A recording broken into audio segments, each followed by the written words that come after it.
നമസ്കാരം. വീണ്ടും മണിപേച്ച് Malayalam YouTube channel നിങ്ങളൊക്കെ കാണുന്നതിൽ എനിക്ക് വളരെ സന്തോഷം. മാർക്കറ്റ് ഇന്ന് അപ്പിലാണ് ഇരിക്കുന്നത്. ഒരു 100, 150 പോയിന്റ് അപ്പിലാണ് ഇരിക്കുന്നു. 25,850യുടെ മുകളിൽ മാർക്കറ്റിനെ കണ്ടായിരുന്നു. അതിന്റെ ശേഷം എന്നെ കൊണ്ട് നോക്കാൻ പറ്റിയില്ലായിരുന്നു. This is about 11:30 in India time. രാവിലെ മാർക്കറ്റ് തുറന്ന ഉടനെ സെൻസെക്സ് 500 പോയിന്റ് കയറിയായിരുന്നു. ഇന്ന് എന്ത് ന്യൂസ് എന്ന് നോക്കിയാൽ അമേരിക്കയിൽ ഡൗ വന്നിട്ട് 50 പോയിന്റ് കൊലാപ്സായി ഒരു റീബൗണ്ട് ഇരുന്നു. ഒരു 3 ദിവസമായിട്ട് മാർക്കറ്റ് താഴെ വീഴുന്നു. പിന്നെ ഒരു റീബൗണ്ടായി മാർക്കറ്റ് ബൗൺസ് ആയിരിക്കുന്നു. ആ ബൗൺസിൽ തന്നെ മാർക്കറ്റ് ട്രേഡ് ആയിക്കൊണ്ടിരിക്കുന്നു. ആ ബൗൺസ് സാറ്റർഡേ, സൺഡേ ആയി മൺഡേ വന്നിരിക്കുന്നു. ഇതേ സമയം ഈ ജപ്പാനിൽ കർട്ടി ഫീസ ഹിസ്റ്റോറിക് മാൻഡേറ്റ് ജയിച്ചിരിക്കുന്നു. ഈ മാൻഡേറ്റ് എന്ത് പറയുന്നു എന്നാൽ എൻ്റെ വാല്യൂ എന്തായാൽ എനക്കെന്ത്, ഞങ്ങൾക്ക് വേണ്ടുള്ളത് ടാക്സ് ആണ്, നിങ്ങൾ ഒരുപാട് കാശ് സ്പെൻഡ് ചെയ്യും എന്ന് പറഞ്ഞിട്ടുണ്ട്. ഇത് കാരണം സന്തോഷത്തിൽ 57 കഴിഞ്ഞു പോയിക്കൊണ്ടിരിക്കുന്നു. 57,000 കഴിഞ്ഞു പോയിക്കൊണ്ടിരിക്കുന്നു. ആൽമോസ്റ്റ് 58 പോയിരിക്കുന്നു. 58 കുറച്ച് കുറഞ്ഞിട്ടുണ്ട്. ബട്ട് ഇതുവരെ നല്ല ഒരു ഓപ്പർച്യൂണിറ്റിയാണ് നമുക്ക്. ഇതുപോലത്തെ ഒരു അവസരം ഇന്നും കുറച്ച് ദിവസം ഇരിക്കും. പിന്നെ മാർക്കറ്റ് റിവേഴ്സ് ആവും. ഇതുകൊണ്ട് റിവേഴ്സ് ആവും എന്ന് വെച്ചാൽ ഇവർ സ്പെൻഡിങ്ങിനെ കുറിച്ച് അനൗൺസ് ചെയ്തതാണ്. കാരണം ഇൻഫ്ലേഷൻ കയറിയെങ്കിൽ ബോണ്ട് മാർക്കറ്റ് കിടപ്പിലാവും. ബോണ്ട് മാർക്കറ്റ് കിടപ്പിലായാൽ ജപ്പാനിൽ ഇൻട്രസ്റ്റ് റേറ്റ് കയറും. സോ ഏതാണ് പീക്ക് എന്ന് നമ്മളെ കൊണ്ട് പറയാൻ പറ്റൂല. But it is the best time to Japan behind us. 2 വർഷത്തിന് മുമ്പേ ആരെങ്കിലും ജപ്പാൻ വാങ്ങിയിട്ടുണ്ടെങ്കിൽ അവരൊക്കെ ഹാപ്പി ആയിരിക്കുമേ അല്ലാതെ ഫ്രഷ് ജപ്പാൻ വാങ്ങുന്നു എന്ന് വിചാരിക്കുന്നത് വളരെ പാടാണ്. ഇപ്പോൾ ഇരിക്കുന്ന സിറ്റുവേഷനിൽ ജപ്പാനിൽ എൻട്രി ചെയ്യാൻ പറ്റൂല. Best time for Japan is behind us. അടുത്തത് ഇന്റർനാഷണൽ മാർക്കറ്റിൽ നോക്കുകയാണെങ്കിൽ കെവിൻ വാഷ് അവരാണ് അടുത്ത ഫെഡറൽ ചീഫായിട്ട് വരാൻ പോകുന്നു.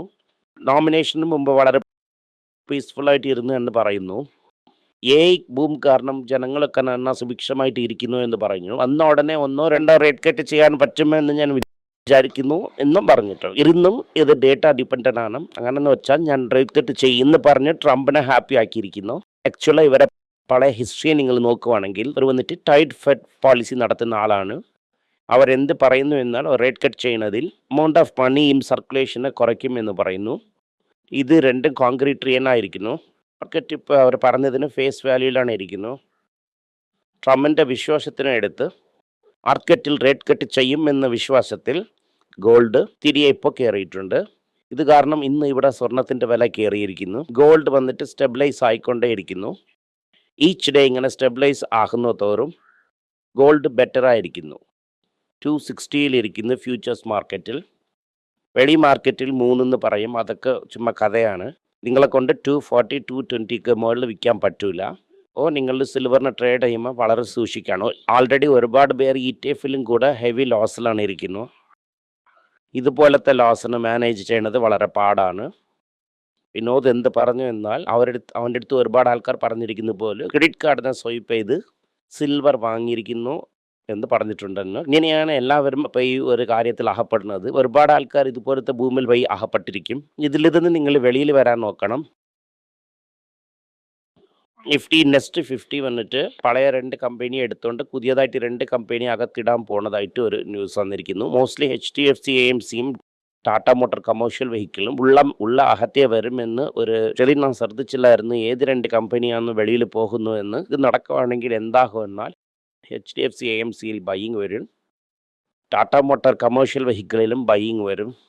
ഇത് കാരണം ഷോർട്ട് ടേമിൽ ഒരു കമ്പനി ഷെയർസിന് സ്പൈക്ക് വരാൻ പോസിബിലിറ്റീസ് ഇരിക്കുന്നു. ഇത് നിങ്ങൾ ഇമ്പോർട്ടൻ്റ് ആയിട്ട് നോട്ട് ചെയ്യേണ്ട കാര്യമാണ്. ഈ സ്പൈക്കിന് നിങ്ങൾ പെർമനൻറ്റ് സ്പൈക്ക് എന്ന് വിചാരിക്കരുത്. ഈ സ്പൈക്ക് വരാൻ നല്ല ഒരു ചാൻസ് ഇരിക്കുന്നു. അടുത്ത ന്യൂസ് വന്നിട്ട് സൺഫാർമയാണ്. സൺഫാർമ $10 billion അക്വിസിഷൻ ചെയ്യാൻ പോകുന്നു എന്ന ന്യൂസ് ഓടിക്കൊണ്ടിരിക്കുന്നു. ഇപ്പോൾ സൺഫാർമ എന്ത് പറഞ്ഞിരിക്കുന്നു എന്നാൽ മുമ്പേ പോലെ ഇഷ്ടത്തിന് കമ്പനി ഒന്നും വാങ്ങൂല. ഓർഗാനിക് ഗ്രോത്തിനാണ് ഇൻട്രസ്റ്റ് കൂടുതൽ. എന്തെങ്കിലും ചെറിയ കമ്പനിയൊക്കെ കിട്ടുവാണെങ്കിൽ അങ്ങനെ ഞങ്ങൾ ടക്കിൻ ചെയ്യും. അത്രയുമേ അല്ലാതെ ഞങ്ങൾ വലിയ കമ്പനി ഒന്നും വാങ്ങുന്നതിൽ ഞങ്ങൾക്ക് ഇൻട്രസ്റ്റ് റേറ്റ് ഇല്ല അങ്ങനെ പറഞ്ഞിരിക്കുന്നു. ഇൻട്രസ്റ്റ് ഇരിക്കുന്ന ഇല്ല അങ്ങ് നമുക്ക് പിന്നെ തന്നെ അറിയാം. ഇപ്പോൾ ഈ $10 billion ഡീലൊക്കെ ചെയ്യാൻ പോണതില്ല. എന്നതിനെ ഇപ്പോൾ നമ്മൾ ഇതിലിരുന്ന് മനസ്സിലാക്കണം. Below the deal when sought എന്ന് വിചാരിക്കണം. സോ ആ ഡീലൊക്കെ നടക്കാൻ പോകുന്നതില്ല. ഈ കമ്പനി വന്നിട്ട് ഓർഗാനിക്കായി തന്നെ ഗ്രോ ആകും എന്ന കാര്യത്തിന് അവർ ക്ലിയർ കട്ടായിട്ട് പറഞ്ഞിട്ടുണ്ട്. ഇത് വന്നിട്ട് ഒരു ന്യൂസാണ്. അതുപോലെ തന്നെ reserve bank of India computer engineer എന്ത് ചെയ്തിരിക്കുന്നു എന്നാൽ ഗോൾഡ് ലോൺ സ്കീമിൽ ഈസിയാ ലോൺ എടുക്കാൻ ചെയ്തിരിക്കുന്നു. ഓപ്പറേഷണൽ ഫ്ലെക്സിബിലിറ്റി വന്നിട്ട് ഗോൾഡ് ലോൺ കമ്പനിയിൽ കൊടുത്തിരിക്കുന്നു. മുമ്പേ എന്ത് റൂൾസ് ഇരുന്നു എന്നാൽ ഒവ്വൊരു പ്രാവശ്യം ബ്രാഞ്ച് ഇടുന്ന സമയം നിങ്ങൾ പെർമിഷൻ വാങ്ങിച്ചുകൊണ്ട് തന്നെ ബ്രാഞ്ച് ഇടണം. ബ്രാഞ്ചിൻ്റെ മുകളിൽ ഇരിക്കുകയാണെങ്കിൽ പെർമിഷൻ കിട്ടുന്നത് ഒരുപാട് കഷ്ടമാണ്. പക്ഷേ ഇപ്പോൾ കമ്പ്യൂട്ടർ എഞ്ചിനീയർ എന്ത് പറയുന്നു എന്നാൽ ഈ ഇഷ്ടത്തിന് ബ്രാഞ്ച് തുറക്കാം, നിങ്ങൾക്ക് കുറച്ച് ഓപ്പറേഷണൽ ഫ്ലെക്സിബിലിറ്റി കിട്ടുമെന്ന് പറയുന്നു. ബട്ട് ഇതിൽ വന്നിട്ട് മണപ്പുറവും മുത്തൂട്ടും അഫക്റ്റ് ആയിരിക്കുന്നു. മുത്തൂട്ട് വന്ന് നിയർലി 2% അപ്പാണ്, മണപ്പുറം 1.5% അപ്പ്. ബേസിക്കലി ഗോൾഡ് ലോണിൽ LTVയിൽ കളിക്കാൻ കുറച്ച് സ്പേസ് കൊടുക്കണമെന്നാണ് തോന്നുന്നു. ഇത് കാരണം മാർക്കറ്റ് കയറിയിരിക്കുന്നു. കെവിൻ വാഷ് കായ് നകർത്തിയതിൽ തെറ്റ് പെട്ടെന്ന് താഴെ വീഴുവാണെങ്കിൽ ഇത് വലുതായിട്ട് അഫക്റ്റ് ആകും. മാർക്കറ്റിൻ്റെ അടുത്ത സൈഡ് ഇത് അഫക്റ്റ് ആക്കാണ്ട് chances. Kevin Warsh market tightening ചെയ്യുവാണെങ്കിൽ ഗോൾഡ് ഡെഫിനറ്റായിട്ട് കറക്റ്റ് ആകും, വേറെ ഷോർട്ടാ തന്നെ കറക്റ്റ് ആകും. പക്ഷേ ഇപ്പോൾ ഉള്ള കാര്യം എന്തെന്ന് വെച്ചാൽ അവർ അതിനെ ചെയ്യത്തില്ല. ട്രംപ് ഇരിക്കുന്നത് വരയ്ക്കും അത് ചെയ്യത്തില്ല. അറ്റ്ലീസ്റ്റ് അപ്പോയിൻമെൻ്റ് ആയി സർട്ടിഫിക്കറ്റ് എല്ലാം വാങ്ങി സെറ്റിൽ ഡൗൺ ആയതിന് ശേഷം വരെ കൈവയ്ക്കും എന്ന ഒരു പേച്ച് ഓടിക്കൊണ്ടിരിക്കുന്നു. ഇതിൻ്റെ ഇടയ്ക്ക് ടൈറ്റൻ എന്ത് പറയുന്നു എന്നാൽ ഞങ്ങൾ ഒരുപാട് ബിസിനസ് ചെയ്യുന്നു, ഞങ്ങളുടെ മെയിൻ ബിസിനസ് വാച്ച് വളരെ ഇമ്പോർട്ടൻ്റ് ആണ്. ഈ വാച്ചിൽ ഞങ്ങൾ പ്രീമിയം സെഗ്മെൻറ്റിൽ കൈവയ്ക്കാൻ പോകുന്നു. ഇപ്പോൾ ഓർഡിനറി സെഗ്മെൻറ്റിൽ ഇരിക്കുന്നു, ലോ ഇൻകം സെഗ്മെൻറ്റിലാണ് ഇരിക്കുന്നത്. ഇപ്പോൾ വലിയ സെഗ്മെൻറ്റിൽ ഞങ്ങൾ ഡൈവടിക്കാൻ തുടങ്ങി എന്ന് പറയുന്നു.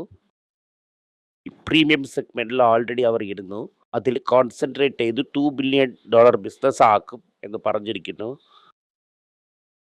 ഇതിൽ സക്സസ്ഫുൾ ആയിട്ട് $2 ബില്യൺ ബിസിനസ് ആക്കിയെങ്കിൽ ഇത് നമുക്ക് എന്ത് കിട്ടുമെന്നാൽ ഇന്ത്യയെ അവർ 3rd ഗ്ലോബൽ പവർ ഹൗസ് ആക്കും.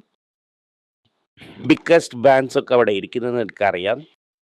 സ്കോച്ച് അതിൽ വളരെ സ്ട്രോങ്. രണ്ടാമത് വലിയ പ്ലെയർ വന്നിട്ട് സീക്കോ ജപ്പാൻ ഒരു വലിയ വാച്ച് പ്ലെയർ. മൂന്നാമത് പവർ പ്ലെയറായിട്ട് ഇന്ത്യയെ ആക്കുമെന്ന് പറഞ്ഞിരിക്കുന്നു. ആൾക്കാർ പറയുന്നു ഈ ഡീൽ തീരുവാണെങ്കിൽ അവർ ഇന്ത്യയെ 3rd പ്ലേസിൽ കൊണ്ടുവരും എന്ന് പറയുന്നു.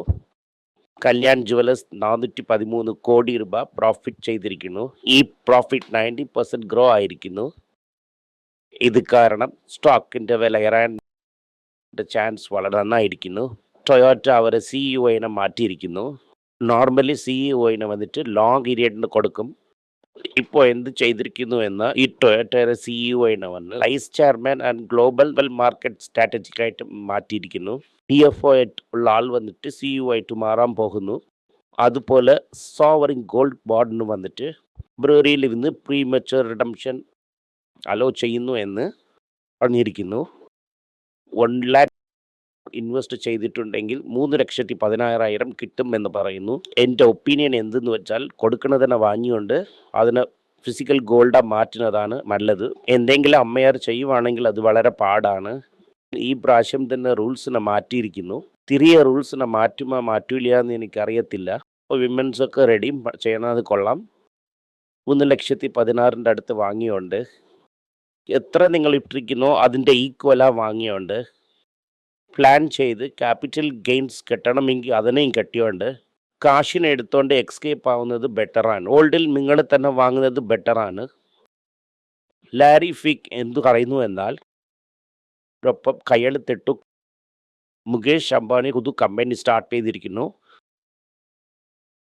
പുതു കമ്പനി സ്റ്റാർട്ട് ചെയ്തത് നിങ്ങൾക്ക് വേണ്ടി തന്നെ. പക്ഷെ നിങ്ങളെ പാട്ടിൽ ഗോൾഡ് തന്നെ വാങ്ങിക്കൊണ്ടേ ഇരിക്കുകയാണെങ്കിൽ gold is the investment of the past. അടുത്ത 25 വർഷം ഇന്ത്യയിലെ മാർക്കറ്റ് ഇത് കാരണം എല്ലാവരും ഇന്ത്യൻ ഇക്വിറ്റി മാർക്കറ്റിൽ കാശിനൈഡ് അതും ബ്ലാക്കിൽ ഇരിക്കുന്നതൊക്കെ ഇടാനാണ് പറഞ്ഞിരിക്കുന്നത്. അതേസമയം ബജാജ് ഫൈനാൻസ് കമ്പനി വന്നിട്ട് growth in terms of distribution size ഇത് വലുതാണ്. ടാറ്റ ക്യാപിറ്റൽ ഇപ്പോൾ ഇരിക്കുന്ന ഇതിന് ക്യാപ്ചർ ചെയ്യാൻ പറ്റൂല. ബജാജ് ക്യാപിറ്റൽ വന്നിട്ട് ഇപ്പോൾ ലിസ്റ്റഡിൽ തനിയായിരിക്കുന്നു. ടാറ്റ ക്യാപിറ്റൽ ഇപ്പോൾ തന്നെ ലിസ്റ്റ് ആയിരിക്കുന്നു. ഇതിന് നമ്മൾ വെയിറ്റ് ചെയ്ത് നോക്കുന്നതേ അല്ലാതെ വേറെ ഓപ്ഷൻ ഇല്ല. ഒരാളെ ഇന്ന് മാർക്കറ്റ് കുറച്ച് സ്ട്രോങ് ആയി തന്നെ ഇരിക്കുന്നു. വെച്ചാൽ ഗ്ലോബൽ മാർക്കറ്റ് സ്ട്രോങ് ആയിരിക്കുന്നു.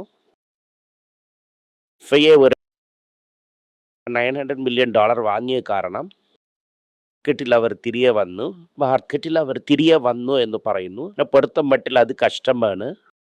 കുറച്ച് കയറിന് ശേഷം തിരിച്ച് വാങ്ങത്തില്ല എന്നാണ് എനിക്ക് തോന്നുന്നു. നന്ദി, നമസ്കാരം. എന്തെങ്കിലും നിങ്ങൾക്ക് സംശയമുണ്ട്, എന്നെ കോൺടാക്ട് ചെയ്യണമെന്ന് നിങ്ങൾ വിചാരിക്കുവാണെങ്കിൽ താഴെ കൊടുത്തിരിക്കുന്ന മെയിൽ ഐ ഡിക്ക് നിങ്ങൾ മെയിൽ അയക്കാം. ഞങ്ങളുടെ ടീം നിങ്ങളൊപ്പം കോൺടാക്ട് ചെയ്യും. Thank you.